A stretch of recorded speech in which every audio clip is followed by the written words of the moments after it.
Thank you, Madam. I rise to speak in support of the demand for grants for the Ministry of Education for the year 2021. Okay. Madam, of all the ministries, the highest allocation has been made towards the Ministry of Education by the government of rupees 93,224 crores, of which 54,874 crores is for the Department of School Education and Literacy and 38,351 crores is for the Department of Higher Education. There are several key issues with respect to the Department of School Education, which I want to bring to the notice of the Honorable Minister. Madam, I would first like to talk about the impact of COVID-19 pandemic, which brought to the fore the problem of digital divide in learning in our country, and because of which a large number of students living in the rural areas were deprived of education, which was given via online mode. Madam, we all know that lockdown actually shifted the teaching mode from offline to online, and the government, realizing the problem, took a large number of initiatives. It spent about 818 crores in 2021 to promote online learning. Apart from this, there are initiatives like PM E-Vidya, Swayam massive open online courses, and Manodarpan, which were also launched by the Government of India. Madam, the Economic Survey 2021 also observed that the percentage of children studying in government and private schools and living in the rural areas owning a smartphone has increased from 36.5% in 2018 to 61.8% in 2020. However, I would still like to urge the Honorable Minister that there are still a large number of students belonging to the poor families and living in the rural areas, studying in government schools, who do not have an access to a smartphone and a data plan and are being constantly denied of online education. And we know that COVID is not coming to an end, Madam. We hear now of a third wave of COVID, and several cities of India are seeing a fresh series of lockdown.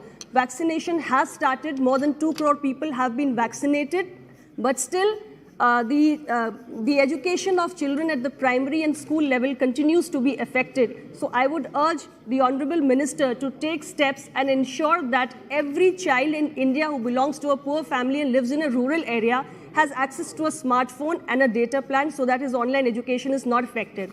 There are also issues with respect to the gross enrollment ratio, which, Madam, compared to countries like China, US, UK and Russia, is very poor in India. And also the National Education Policy 2020 has observed that children coming from the socially disadvantaged groups like transgenders or disabled or girl child or students living in the small towns or villages, particularly their gross enrollment ratio in India is very low. We are also not being able to curtail the problem of dropouts in the country, and there are several reasons because of which children drop out of the school. The younger girls, they get engaged in domestic activities, or they get married off. Younger boys, they get engaged in economic activities. Sometimes the school is far off, or sometimes the infrastructure development in the schools, like the development of a drinking water facility or a separate toilet for girls and boys, all that progress is very slow. So children continue to drop out of the schools, and we have not been able to curtail this problem effectively. There's another issue with respect to school education of the pupil-teacher ratio. I agree completely that the number of teachers in the schools have increased in different states across the country over the years, but there are still states like my own, Uttar Pradesh and Bihar, which still do not conform to the right to education prescribed norms of the pupil-teacher ratio.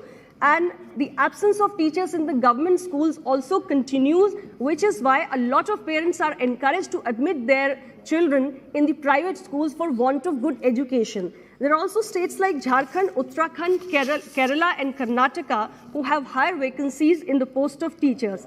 Sir, I would also like to draw your attention towards the problem of grade proficiency. As we move from class 3 to 5 to 8, we see that the proportion of students who are grade proficient goes on dropping. So these are issues which you must pay attention to. Moving over to higher education, Madam, the allocation has been rupees 38,351 crores, which is 41% of the total budget of the ministry.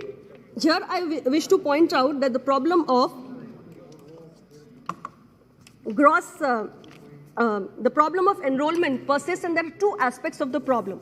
One aspect of the problem is, madam, that our gross enrollment ratio has increased from 24.3% in 2014-15 when this government took over to 26.3% in 2018-19, and we are committed under the national education policy to raise this 26.3% to 50%. I would like to understand from the Honorable Minister, what is his plan of action of raising this ratio, ma'am, just 1 minute more, from 26.3% to 50%, which is a long way to go. And another aspect of the problem with respect to gross enrollment ratio is that we see a decline in the gross enrollment ratio when we move from the UG to the PG courses. Madam, for UG courses it is 79.8%, and for PG courses it is 10.8%. So what are you doing about it?